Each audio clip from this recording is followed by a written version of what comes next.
titulado El amor fraternal. Como hemos podido escuchar en el texto de introducción, encontramos que el Señor Jesucristo nos dice allí a través del apóstol Juan que la evidencia de que somos sus hijos, de que somos el pueblo de Dios, para las personas que nos observan, tiene que ver entonces con que el mundo vea de que hay amor los unos por los otros.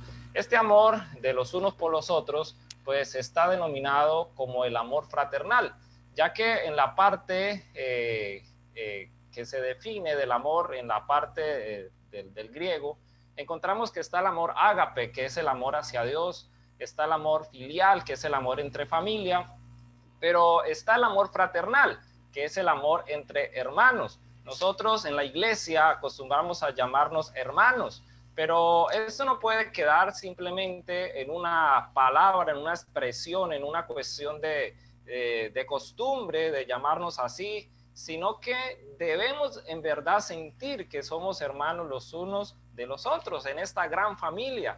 Cuando nosotros llegamos a la iglesia del Señor, estamos en el seno de la iglesia, entramos a una familia que la Biblia incluso la describe como un cuerpo unido, donde todos estamos unidos en un solo cuerpo, en el cual la cabeza es el Señor Jesucristo.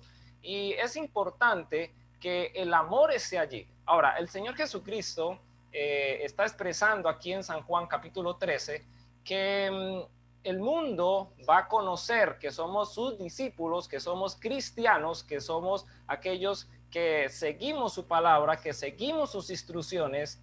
¿Cuándo? Cuando haya amor los unos por los otros. Así que este tema es muy importante. Muchas veces quizás hemos escuchado hablar del amor, pero es importante recordar y saber cuán importante es que comprendamos y hasta dónde necesitamos crecer en cuanto a la vivencia de este punto, de este principio en nuestras vidas. Voy a tomar Testimonios para la Iglesia, tomo 5, y allí vamos a estar estudiando en esta tarde un poco sobre el poema del amor que da también el apóstol Pablo en 1 Corintios capítulo 13. Pero aquí en esta parte de introducción leemos lo siguiente: mientras más de cerca nos asemejemos al Señor en carácter, mayor será nuestro amor hacia aquellos por quienes Él murió. Así que la clave del amor fraternal es que debe haber ese amor ágape, ese amor hacia Dios. Entre nosotros más nos asemejemos al Señor Jesucristo en carácter. Algunas personas les parece poco importante la forma del carácter y el comportamiento, pero aquí vemos que es de gran valor. Necesitamos asemejarnos al Señor Jesucristo, necesitamos comprender cómo era su vida, cómo era su trato con las demás personas, aún con aquellos que le perseguían. Y de esa manera, cuando nos asemejemos a nuestro modelo perfecto, que es nuestro Señor Jesucristo, entonces ahora ese amor fraternal que debe surgir entre los unos y los otros va a surgir de una manera natural, no de una manera forzada, no de una manera que sea hipócrita, sino de una manera sincera, natural. Y vamos entonces a demostrar ante el mundo que en verdad somos su pueblo, que en verdad somos sus hijos. Vamos entonces a ubicarnos en 1 Corintios capítulo número 13 y vamos a mirar este hermoso poema que el apóstol nos da entonces acerca del amor. 1 Corintios capítulo 13 verso 1 al 3 nos dice: si yo hablase lenguas humanas y angélicas y no tengo amor, vengo a ser como metal que resuena o címbalo que retiñe. ¿De qué me sirve entonces tener el don de lenguas, conocer de idiomas, si no hay amor? Si lo único que hay en mi vida es más bien orgullo de que yo he crecido, de que yo sé, y ya miro al resto como diferente a mí. No me sirve de nada, necesito que haya el amor de Dios en mi vida. Ahora, el verso 2 nos dice: y si tuviese profecía y entendiese todos los misterios y toda la ciencia, conocer de las profecías bíblicas de Daniel, de Apocalipsis, de todo lo que allí se presenta. Dice, y si tuviese aún toda la fe, de tal manera que trasladase los montes y no tengo amor, dice, nada soy. Si tuviese la fe más grande, el Señor Jesucristo dijo, si aún tuvieses fe como un granito de mostaza, como un pequeño granito, dice, le dirías a este monte, trasládese al mar y él se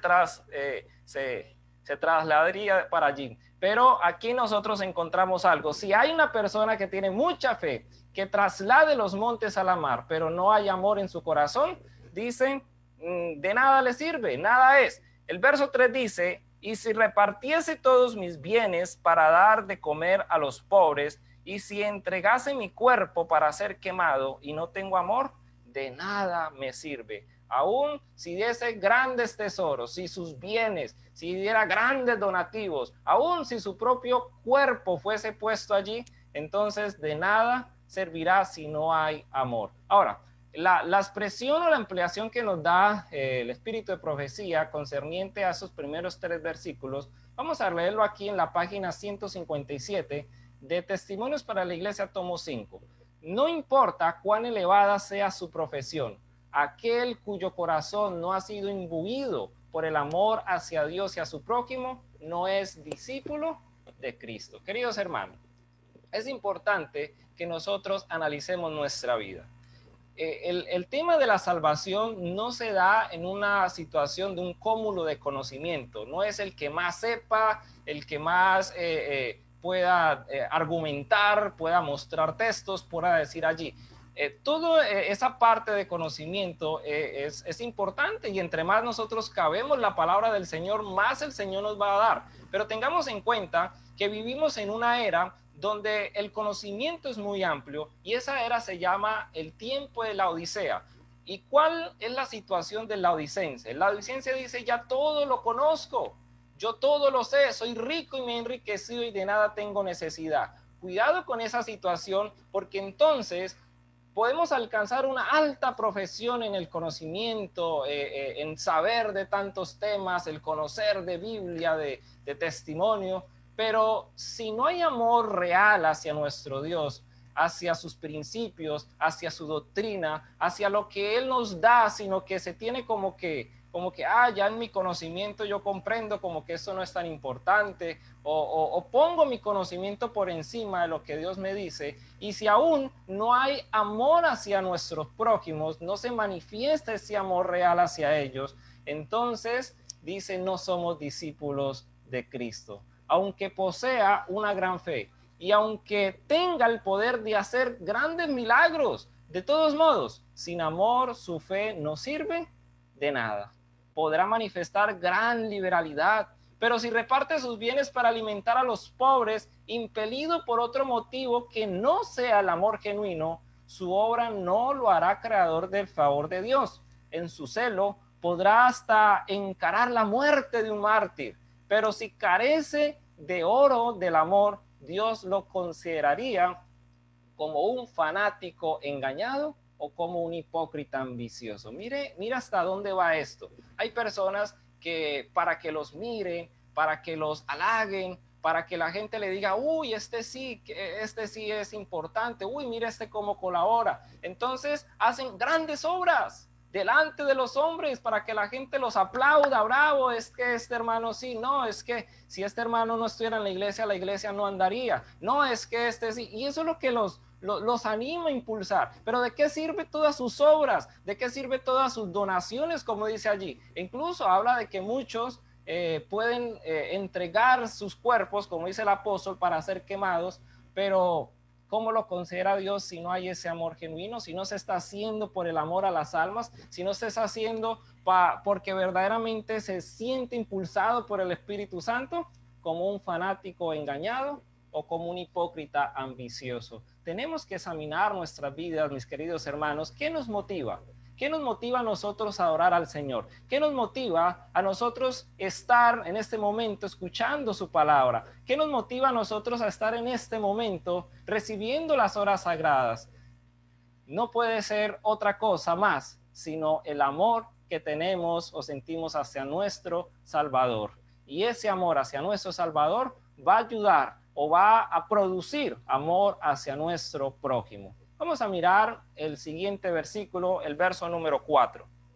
El amor es sufrido, es benigno. El amor no tiene envidia. El amor no es jactancioso, no se envanece. ¿Qué características tan importantes, tan radiantes presenta el apóstol del amor? El amor es sufrido, el amor es benigno, el amor no tiene envidia, el amor no es jactancioso ni se envanece. Si se dice que hay amor, pero aparecen estas cosas en nuestro trato con los demás, en realidad no está el amor de Dios en el corazón. El espíritu de profecía lo amplía de la siguiente manera: el amor divino que reina en el corazón extermina el orgullo y el egoísmo. Así que en un corazón donde hay ese amor divino, no hay orgullo. El orgullo es el que tiende a sentirse más que el resto. No hay egoísmo en que esto es mío y entonces aquí nadie lo comparte. Hay personas que quizás tienen cosas que el Señor les ha regalado, dones, pero ¿de qué sirve si no se comparte? ¿De qué me sirve tener un auto quizás muy humilde o quizás muy lujoso, de acuerdo a como el Señor me haya bendecido, y no servir para yo llevar a una persona hacia su casa? ¿De qué me sirve a mí tener una casa grande con una alcoba amplia si no me sirve para atender al necesitado? Si cuando llega alguien, en vez de abrir la puerta, cierro la puerta y no dejo que pase. ¿De qué me sirve a mí tener un gran comedor muy bonito, muy elegante, si no soy capaz de invitar a alguien a probar un plato de comida? Así que esto significa que nos hace falta conocer del amor de Dios. El amor del Señor en el corazón, nos dice, extermina el orgullo y extermina el egoísmo. El gozo más puro brota de la humillación más profunda. Los caracteres más fuertes y nobles descansan sobre el cimiento de la paciencia, del amor y de una sujeción que cree en la voluntad de Dios. Entonces, aquí nos habla de algo muy interesante y es sobre el carácter. Algunas personas dicen, uy, es que este tiene un carácter muy fuerte, pero cuando hablamos de esa expresión, nos referimos es a la persona que de pronto es mal geniada, a la persona que no se le puede contradecir porque ya se pone furioso, y uy, ese carácter fuerte. Pero el carácter fuerte, el verdadero carácter fuerte, el que está cimentado verdaderamente, ¿en qué se cimenta? En la paciencia, en el amor y en una sujeción que cree en la voluntad de Dios, en una palabra de Dios. Esto es un carácter fuerte, el que es inconmovible frente a la provocación, el que puede mantenerse firme frente a las dificultades. Pero vamos a avanzar. El verso número 5 nos dice: no hace nada indebido, no busca lo suyo, no se irrita y no guarda rencor. Qué hermosas características del amor divino implantado en el corazón humano. No hace nada indebido, no busca lo suyo, no se irrita y no guarda rencor. El corazón donde reina el amor no estará lleno del deseo de venganza, de heridas que el orgullo y el amor propio darían por insoportables. Entonces, queridos hermanos, muchas veces estamos allí en nuestra experiencia cristiana, pero a veces en el orgullo que nos falta por vencer, nos damos por heridos de una manera insoportable, de una manera que yo no puedo ya ver a la otra persona, de una manera de que ya esta persona como que mejor voy a alejarme de allí porque no lo puedo ya ni ver. Dice una herida insoportable. Eso es algo que necesitamos vencer en el amor del Señor, algo que el Espíritu Santo quiere cambiar en nuestras vidas. Esto es algo que debe desaparecer de nuestra vida cuando conocemos a nuestro Señor Jesucristo. El amor no es sospechoso e interpreta de la manera más favorable los motivos y hechos de los demás. Queridos hermanos, nosotros no podemos cultivar una mente que se espacíe en cavilaciones sobre lo que los demás hacen. Es que mire lo que hizo, mire cómo me saludó, mire cómo me miró, mire lo que expresó, eso era para mí, eso era por tal cosa. He visto situaciones donde muchas veces ocurre de que en una reunión entonces salimos y queremos saludarnos con las personas y de pronto alguien salió y no nos dio la mano y de pronto su rostro no era el mejor y se fue. Y la persona dice, hombre, esta persona, ¿qué le pasa? ¿Qué le hice? Tan orgulloso o cualquier otro pensamiento, y las cosas quedan así. Y si eso se va anidando, va generando situaciones en la mente. Pero después, al investigar y al saber, esa persona salió quizás de la reunión con un grave problema. Su mente estaba en ese problema, por eso ni se dio cuenta ni qué fue lo que dijo, ni de sus actitudes, ni de sus gestos, ¿sí? Y entonces a veces la mente se va hacia otra cosa. Nosotros no podemos cultivar ese estilo de pensamiento. El amor no es sospechoso, interpreta de la manera más favorable los motivos y hechos de los demás. ¿Qué hizo el hermano? ¿De qué manera actuó? Y entonces lo interpreta de una manera favorable, de una manera de bendición, no de que me está tratando de hacer mal. Esto es algo que nosotros debemos cultivar. El amor jamás expondrá innecesariamente las faltas de los otros. No escucha con ansias informes negativos. Queridos hermanos, dentro del pueblo de Israel, el Señor había dado un mandamiento en esa ampliación de los 10 mandamientos que se dan en el libro de Éxodo, de Deuteronomio, donde se dice, no andará chismeando entre tu pueblo. A veces la tendencia del ser humano es a escuchar, ay, mire lo que dice, uy, lo que me dijeron, uy, lo que comentaron. Queridos hermanos, una persona que se acostumbra a hablar de los demás, tarde o temprano hablará de uno también. Entonces uno no puede prestar atención, uno debe pedirle a la persona, vamos a orar, vamos a tratar de que el hermano salga de esta situación. No escucha con ansias informes negativos, sino que procura traer a la memoria algunas de las buenas cualidades de la persona a quien se denigra. Mire cómo son estos consejos tan importantes del Señor. No está allí escuchando con atención, es que mire esa persona, cómo mira, cómo habla, cómo se comporta, cómo dice, las expresiones que hace, mire tal oportunidad lo que hizo, mire en tal fecha lo que hizo. No, vamos a enfocarnos hacia sus cualidades, porque es que todos tenemos defectos de carácter, todos tenemos situaciones que necesitamos continuar avanzando, y si nosotros nos explayamos en las cosas negativas, vamos a parecernos a esa persona en esa situación. Recuerden que hay una ley que se llama la ley de la contemplación. Por eso el apóstol Juan en su tercera carta dice, amado, sé imitador de lo bueno y no de lo malo. ¿Y cómo somos imitadores de lo bueno? Cuando nosotros recalcamos en esas cosas positivas, en esas cosas buenas, y tratamos de dejar un poco de un lado esas situaciones difíciles. Es importante nosotros ayudarle a las personas, pero no explayarnos en hacer comentarios. ¿De qué nos sirve hablar de una persona si no está presente? Muy bien, vamos a ver el verso número 6. No se goza de la injusticia, mas se goza de la verdad. Otra característica del amor verdadero, de ese amor fraternal que se infunde en la vida del creyente cuando hay ese amor hacia Dios. Aquel cuyo corazón está imbuido del amor se entristece por los errores y debilidades de los demás. Esta persona cómo se comportó, esta persona mire cómo enfrentó esta situación. No está señalando, criticando, diciendo, sino hay una tristeza, ¿sí? De poder clamar por ese hermano, de poder orarle al Señor que le ayude a vencer sus debilidades, que le ayude a avanzar en su vida espiritual. Pero cuando triunfa la verdad, cuando la sombra que oscurecía la buena fama de otra persona se desvanece, o cuando los pecados se confiesan y los males son corregidos, se regocija. Entonces, ¿cuándo hay tristeza?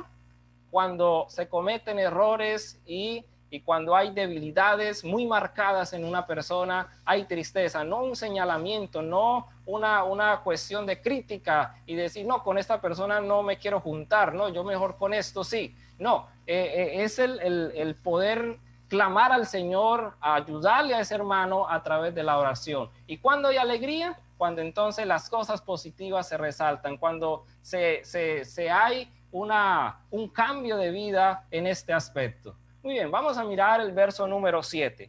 Todo lo sufre, todo lo cree, todo lo espera y todo lo soporta. Otras características más del amor. Todo lo sufre, todo lo cree, todo lo espera y todo lo soporta. El amor no solamente es tolerante hacia las faltas de los demás, sino que gozosamente se somete a cualquier sufrimiento o inconveniencia que dicha tolerancia requiera. Queridos hermanos, estamos hablando del amor fraternal que es colocado por Dios en el corazón. Humanamente, estas cosas son al contrario.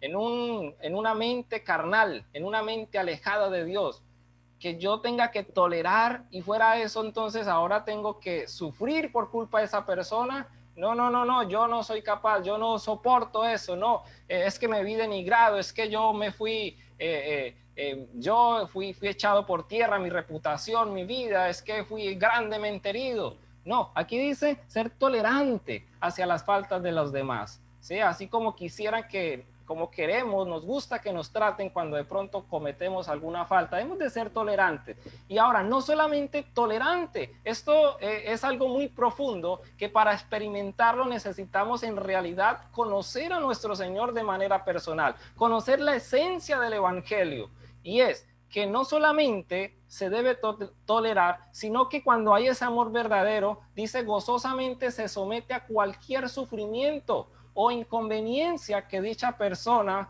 que dicha tolerancia requiera. Entonces yo tolero que mi hermano sea brusco, que mi hermano de pronto no sea refinado como yo lo soy, o que mi hermano tenga tal tendencia hacia esta situación, de pronto hable duro, de pronto sea una persona que no tenga mis mismos modales o que sea de otra cultura, y entonces listo, yo tolero porque en el amor de Dios toleramos. Pero si en una oportunidad me siento herido frente a ello, como que choco en esa situación, dice allí, gozosamente se somete a cualquier sufrimiento.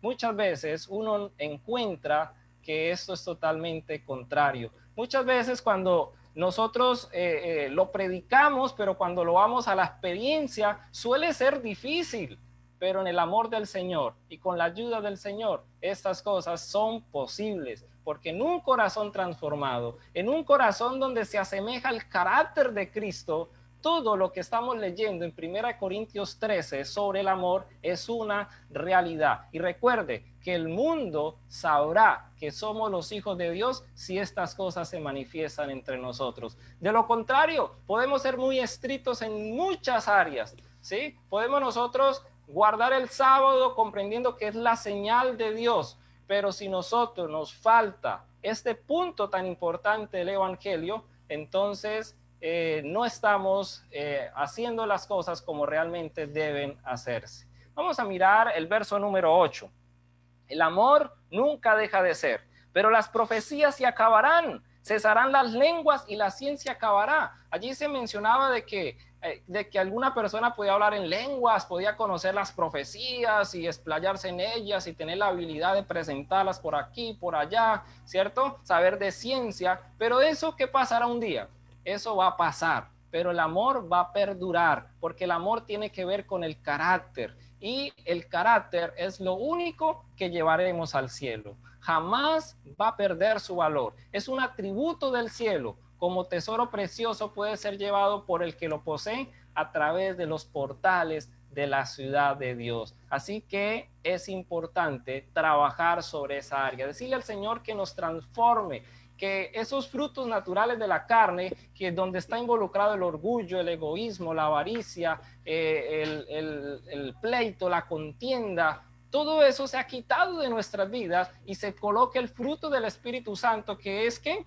Amor. Y donde hay amor hay gozo, hay paz, hay paciencia, hay benignidad, bondad, mansedumbre, templanza. Así que es importante rogarle al Señor que coloque este fruto en nuestras vidas. Esto lo encontramos en el libro de Gálatas, o en la carta a los Gálatas, capítulo 5, versos 22 y 23. Allí podemos leer el fruto del Espíritu Santo y termina diciendo, contra tales cosas no hay ley. Contra tales cosas no hay ley. ¿No hay ley de qué? No está la ley del pecado, la ley que nos condena. Por eso el apóstol dice en Romanos capítulo 8, ninguna condenación hay para los que están en Cristo Jesús. Y nosotros entonces tenemos el fruto del Espíritu Santo en nuestras vidas. No estamos sujetos bajo la ley del pecado, sino que ahora vivimos bajo esa ley de Dios, bajo esa ley de la gracia, bajo esa ley de nuestro Padre Celestial. El fruto del Espíritu Santo es el amor, gozo, paz. La discordia y la contienda son obras de Satanás y es fruto del pecado. Queridos hermanos, hay disputas, hay contienda, hay discordia en el círculo donde nosotros nos relacionamos con las demás personas, en mi hogar, en mi barrio, en la iglesia. ¿Hay contienda? Si hay esto, es fruto del pecado. Si como pueblo queremos disfrutar de paz y amor, tenemos que apartarnos de nuestros pecados. Tenemos que estar en armonía con Dios y los unos con los otros. Necesitamos entonces mirar qué está sucediendo, en qué estamos fallando como iglesia, qué principios estamos nosotros dejando a un lado, no les estamos dando el valor que verdaderamente tienen. Porque muchas veces sucede que a algunas cosas les damos mucho valor, pero hay otras que son de igual valor y las menguamos, como que eso no es tan importante. Y uno escucha por ahí mucho, es que eso no es principio, es que eso no, muéstrame dónde está escrito. Queridos hermanos, necesitamos nosotros mirar cómo estamos delante del Señor, porque cuando hay violación a lo que el Señor ha dado, cuando se contradice la palabra de Dios, el que sabe hacer el bien y no lo hace, comete pecado. Y cuando hay pecado, entonces ¿qué surge? ¿Cuáles son los frutos que surgen del pecado? Discordia y contienda. Y eso lo podemos analizar en Génesis capítulo 3. ¿Cuáles fueron los primeros frutos que surgieron en el corazón del hombre cuando pecó? Espinas y cardos se producirá. ¿Y qué comenzaron? Adán y Eva a señalarse el uno al otro diciendo, por culpa de él, por culpa de ella fue que yo hice esto. Así que necesitamos evaluar nuestra vida. Necesitamos evaluar cómo estamos delante del Señor. Si hay situaciones difíciles en tu familia, necesitamos entonces revisar cómo está mi relación con el Señor para que pueda haber ese amor verdadero en nuestras vidas. Cristo pueda reinar en nuestros corazones y pueda haber amor los unos por los otros. Vamos a mirar también el consejo que nos da el apóstol Pedro en su primera carta, en el capítulo 3, verso 8 al 12. Primera de Pedro, capítulo 3, verso 8 al 12. Nos dice así: finalmente, sed todos de un mismo sentir. Finalmente, sed todos de un mismo sentir, compasivos, amándoos fraternalmente, misericordiosos, amigables, no devolviendo mal por mal, ni maldición por maldición, sino por el contrario, bendiciendo, sabiendo que fuisteis llamados para que heredéis bendición. Qué importantes consejos nos da el apóstol Pedro en nuestro comportamiento cristiano, no devolviendo mal por mal. Es que me hizo, yo le hago también, ni maldición por maldición. Me dijo esto, yo le voy a responder también con las mismas palabras, sino bendiciendo. Porque el que quiere amar la vida y ver días buenos, refrene su lengua del mal y sus labios no hablen engaño. Apártese del mal y haga el bien, busque la paz y sígale. Porque los ojos del Señor están sobre los justos y sus oídos atentos a sus oraciones, pero el rostro del Señor está contra aquellos que hacen el mal. Así que para tener la bendición del Señor necesitamos entonces permitir que el amor de Dios gobierne nuestra vida. ¿Cuán pocos cumplen las condiciones de refrenar la lengua y guardar los labios de hablar engaño? Pocos están dispuestos a seguir el ejemplo de mansedumbre y humildad del Salvador. Muchos le piden al Señor que los humille, pero no están dispuestos a someterse a la disciplina necesaria. Entonces, ¿cómo se aprende la paciencia? A través de las pruebas. Pero muchas veces en la prueba queremos entonces sofocarnos, nos vemos por destruidos y no aprendemos de las dificultades. No hay cambio en nuestra vida. El Señor quiere muchas veces ayudarnos a vencer nuestro orgullo natural y eso se hace a través de la humillación. Pero ¿estamos dispuestos a soportar? dice, no están dispuestos, muchos no están dispuestos a someterse a la disciplina. Cuando les llega el momento de prueba y ocurren vejaciones y molestias, el corazón se revela y la lengua profiere palabras que son como saetas envenenadas o granizo agostador. Y entonces se habla por aquí, se habla por allí y no se calcula a quiénes se está hiriendo, hacia dónde está apuntando, hacia qué personas se está dirigiendo, y a veces hasta se habla de las personas que han sido llamadas a un ministerio santo porque no se tiene en cuenta hacia dónde se dirigen sus saetas en medio de la dificultad.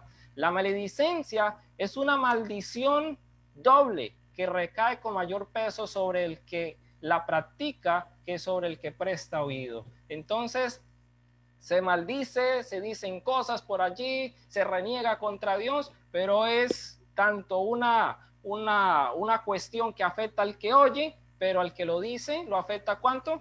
2 veces. El que esparce las semillas de la contienda cosecha los frutos mortíferos dentro de su propia alma. ¡Cuán miserable es el chismoso, el que da lugar a las malas sospechas! Para él la felicidad es algo ajeno. Así que, queridos hermanos, no le demos rienda suelta a la sospecha. Recuerde que en una diapositiva anterior se nos hablaba de poder interpretar de la mejor manera las acciones y actitudes de nuestros hermanos. No le demos rienda suelta a las sospechas, a cavilar, que mire lo que hizo, que mire lo que dijo, que mire lo que presentó, e incluso que mire lo que predicó. ¿Qué es eso? No, tenemos que nosotros recibir la palabra del Señor. Necesitamos nosotros poder enfocarnos en realidad en el crecimiento de nuestra vida. Permitamos que el Señor tome el control de nuestra existencia. No sea que la felicidad sea algo extraño, algo que no conocemos, algo ajeno a nuestras vidas. Si nosotros nos permitimos una vida de sospechas, vamos a ser infelices. No vamos a disfrutar de la vida cristiana, no vamos a disfrutar de ninguna bendición. Aún recuerde, querido hermano, que en los momentos difíciles de tu vida, aún en aquellas cosas que parecen devastadoras, el Señor tiene el propósito de bendecir tu vida. Vamos a mirar también qué nos dice en el Evangelio de Mateo, capítulo número 5, verso 9. Evangelio de Mateo, capítulo 5, verso 9. Bienaventurados los pacificadores, porque ellos serán llamados hijos de Dios. Bienaventurados, ¿quiénes? Los pacificadores. Dichosos, felices, aquellos que entonces en vez de prender candela son pacificadores. La gracia y la paz descansan sobre los que rehúsan participar en las contiendas de lenguas. La gracia y ¿qué? Y la paz. Si nosotros no huimos de eso, sino que somos de los que van recogiendo en todo lado y estamos entonces metiendo candela, somos personas infelices. No está la paz en nuestro corazón y no estamos dando un buen testimonio de que seamos hijos de Dios. Podemos hacer grandes obras, podemos ayudar a uno por allí, otro por acá, podemos predicar muy hermoso, podemos enseñar, pero no tenemos paz en el corazón, no hay ese amor en nuestras vidas. Así que necesitamos rehuir de participar en las contiendas de lenguas. Cuando los mercaderes del escándalo se pasen de familia en familia, los que temen a Dios serán castos defensores del hogar. Qué pena, pero si viene a compartir esas situaciones, no. ¿Sí? Hablemos de otra cosa, hábleme de un texto bíblico, enséñeme algo importante del espíritu de profecía, pero si viene a contarme de que Julano hizo, que no hizo, que mírelo cómo se comportó, que mire tal cosa, no. Así que tengamos cuidado, hermanos, porque hay mercaderes de escándalo en nuestro medio, hay mercaderes de escándalo que llegan a las familias y eso no nutre, eso no edifica, y tenemos que ser defensores de nuestros hogares. El tiempo que tan a menudo es peor que malgastado en chismes vanos, frívolos y maliciosos, se debe dedicar a fines más elevados y nobles. Si nuestros hermanos y hermanas se convirtiesen en misioneros de Dios, visitando a los enfermos y afligidos y trabajando pacientemente y bondadosamente por los errantes, en breve se imitarán al modelo. La iglesia prosperaría en todas sus fronteras. Allí tenemos entonces suficiente en donde invertir nuestro tiempo, donde enfocarnos, donde poder nosotros entonces ahora permitir que Dios nos utilice como herramientas útiles en su viña. Así que, queridos hermanos, recordemos que la calumnia es un pecado. El 9º mandamiento, ¿cómo nos dice? No hablarás falso testimonio contra tu prójimo. El pecado de la calumnia comienza cuando se acarician, ¿qué? Malos pensamientos. Cuando entonces se comienza a cavilar sobre lo que la otra persona está haciendo. El engaño incluye la impureza de todas sus formas. Al tolerarse un pensamiento impuro y acariciarse un deseo no santificado, el alma se contamina y se compromete su integridad. Entonces la concupiscencia, después que ha concebido, da a la luz el pecado, y cuando el pecado es consumado, produce la muerte. Nos dice el apóstol Santiago en el capítulo 1, verso 15. Para no cometer pecado, tenemos que resistir sus mismos comienzos. ¿Cuáles son los comienzos entonces del pecado? ¿Están dónde? En la mente, en los pensamientos. Todo afecto y pasión han de sujetarse a la razón y a la conciencia. Todo pensamiento no santificado debe ser repelido inmediatamente. No acariciarlo, no darle vuelta, no darle hilo para ver tan lejos llega. No, todo pensamiento no santificado debe ser repelido inmediatamente. Encerrados en vuestros cuartos, seguidores de Cristo, orad con fe y de todo corazón. Satanás procura haceros caer en su trampa para escaparos de sus tretas. Es preciso que recibáis ayuda de lo alto. A veces hay situaciones difíciles, pero en vez de orar por mi vida, que el Señor me ayude, me transforme, que el propósito con el cual las dificultades se han presentado se cumpla en mi vida, yo oro por los demás, que el Señor cambie a Julano, cambie a Sutano, y así puedo llevar una cantidad de años. Pero ¿cuántas veces me he encerrado en mi cuarto cuando llegan esos malos pensamientos a orar por mi situación, a orar por mi relación con Dios, a orar por mi vida espiritual, a decirle al Señor que me ayude a vencer, que me ayude a cultivar esos buenos pensamientos frente a las demás personas, que me ayude a ver lo mejor que hay en los demás, que me ayude entonces, aún en los momentos difíciles de la vida, a aprender que hay bendiciones para mí? Necesito entonces recurrir a la oración. ¿Cómo podemos vencer frente a esa situación? ¿Cómo vencer si en el fruto de la carne, como lo presenta en Gálatas capítulo 5, en la parte natural del hombre, cuando se desprende de Dios, surgen esos malos frutos, esas espinas y cardos? ¿Cómo vencer en esa situación? Se nos responde, por medio de la fe y la oración, todos pueden cumplir los requisitos del evangelio. ¿Cómo podemos ser vencedores? Teniendo verdadera fe en Dios y orando, haciendo uso de ese medio que tenemos para llegarnos al trono de la gracia. Nadie puede ser forzado a transgredir. Así que, queridos hermanos, nosotros no pecamos porque nosotros entonces soy débil y por eso peco. No. Primero tiene que ganarse el consentimiento propio. El alma tiene que proponerse cometer el acto pecaminoso antes que la pasión pueda dominar la razón o que la iniquidad triunfe sobre la conciencia. No importa cuán fuerte sea la tentación, no es excusa para el pecado. Si nosotros caemos en el pecado del chisme, si nosotros caemos en el pecado entonces de hablar de los demás, si caemos entonces en cualquiera de esos pecados, del orgullo, del egoísmo, es porque nosotros hemos decidido ceder. Los ojos de Jehová están sobre los justos y atentos sus oídos al clamor de ellos, nos dice el Salmo 34, verso 15. Así que en el nombre del Señor podemos vencer. En el nombre del Señor podemos cambiar nuestra vida. Podemos aprender de nuestra relación con Dios y crecer en realidad. Prepararnos para el cielo. Porque si nosotros aquí no podemos vernos con ciertas personas, no podemos ni dirigirle la palabra, ni extenderle la mano a alguien. Y si ambos estamos luchando para ir al cielo, ¿cómo estaremos en el cielo todos juntos?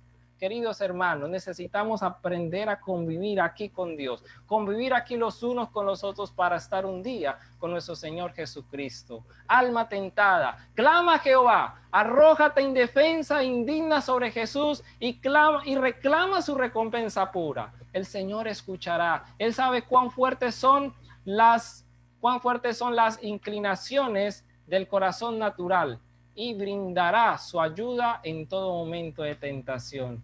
Esta es el arma que el Señor nos da para vencer. Hay situaciones difíciles en nuestra vida, hay complicaciones, hay momentos en que no sabemos qué hacer. Pidámosle al Señor. No sabemos cómo responder a la injuria, cómo entonces enfrentar a aquellas personas como que tenemos esos roces, como que somos agua y aceite. Pidámosle al Señor que nos ayude, que nos ayude a manejar esa situación. En mi experiencia, en los diferentes campos donde he trabajado para la gloria del Señor, he encontrado personas que al comienzo ha sido como difícil a veces la comunión, la parte de compartir, de poder entenderse uno en los planes, en proyectos y en muchas cosas que incluso a veces se pueden volver personales, pero el Señor ha orado. Y esas personas se han convertido luego del periodo en que se ha podido trabajar en esas personas allegadas, en esas personas que están allí dispuestas a apoyar en el trabajo, que están allí pendientes, incluso estando lejos de esos lugares, hay contacto de amistad, de llamada, de mensaje, y eso lo logra y eso es capaz de hacerlo el Señor. Querido hermano, ¿estás pasando por dificultades? Las tendencias naturales de tu corazón te llevan a comportarte de una manera no aceptable delante del Señor. Clama al Señor. Hay victoria en el nombre del Señor. Esto es algo de gran importancia porque solo así el mundo conocerá que somos sus hijos, que somos sus discípulos. ¿Has caído en el pecado? Entonces, sin más dilatar, procura de Dios la misericordia y el perdón. Querido hermano, ¿has hablado de alguien? ¿Has dado un chisme? ¿Has entonces blasfemado? ¿Has hecho alguna de las cosas que hemos expresado a través de este tema? Entonces, sin más dilatar, procura de Dios la misericordia y el perdón. Cuando David se convenció de su pecado, derramó su alma en arrepentimiento y humillación ante Dios. Sentía que podría soportar la pérdida de su corona, pero no de ser privado del favor de Dios. Todavía se extiende misericordia al pecador. Todavía nuestro Padre sigue siendo un Padre amoroso y bondadoso. Necesitamos entonces allegarnos a nuestro Padre Celestial. En medio de todos nuestros desvaríos, el Señor nos llama así: volvíos, volveos, hijos apóstatas, y sanaré vuestras apostasías. Volveos a mí. ¿Habéis caído en pecado? ¿Habéis cometido alguna falta? No nos echemos al dolor y al pesar. Clamemos al Señor y digámosle: Señor, perdóname, transforma mi vida, transforma mi corazón, transforma mi manera de pensar y ayúdame para que yo pueda verdaderamente revelar ante el mundo que soy un hijo tuyo. Las bendiciones de Dios serán nuestras si escuchamos la voz suplicante de su Espíritu. Como el Padre se compadece de los hijos, se compadece Jehová de los que le temen. Estas promesas son tuyas, mi querido hermano. Esta promesa es tuya, mi querida hermana, que escuchas este mensaje del Señor en esta oportunidad. Necesitamos nosotros allegarnos a nuestro Padre Celestial y pedirle que transforme nuestras vidas, que transforme nuestros corazones, que nos permita reflejar su imagen ante el mundo y que el mundo pueda conocer que somos sus hijos. Que el Señor te bendiga y que te ayude para que juntos podamos seguir creciendo, seguir avanzando hacia adelante y hacia arriba para un día estar en la patria de los redimidos. Es mi deseo en Cristo Jesús. Amén.